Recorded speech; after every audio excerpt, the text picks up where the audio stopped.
What's going on, beautiful bees? We be rising every day.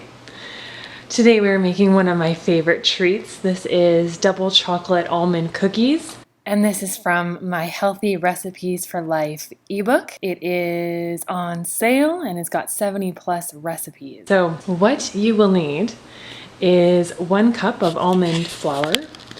I like to use Bob's Red Mill almond flour. It's actually a lot of his stuff is really good. And so we're gonna use 1 cup of almond flour, 1 tablespoon of pumpkin butter, high in iron. We're also gonna be using 1/3 a cup of cocoa powder. We're going to be using 1/4 cup of 100% maple syrup. And we're going to use some chocolate chips. So we're going to use about 1/4 cup of chocolate chips. You could also add in 1/2 teaspoon of peppermint extract. I don't have any right now, but that would also add a lot of great taste. So what we're going to do next is we're going to just mix all these ingredients in a bowl. So we got our bowl here. You just want to also preheat your oven to 350 degrees Fahrenheit. So we're just going to add everything in the bowl here. Got our cocoa powder.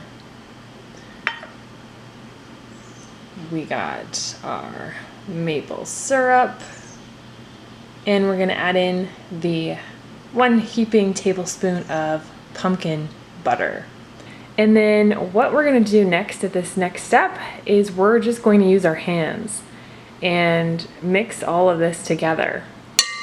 And it's as simple as that. I'm going to also add in the chocolate chips. I'll start with that. And we're just going to use our hands and mix and roll into about 1-inch size balls. And here are the little chocolate balls. And I wanted to mention you can double the recipe if you like.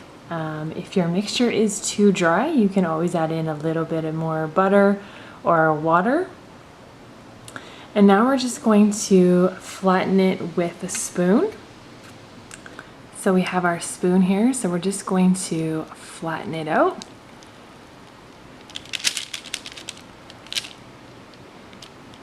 You know, you can flatten it out to the thickness that you like.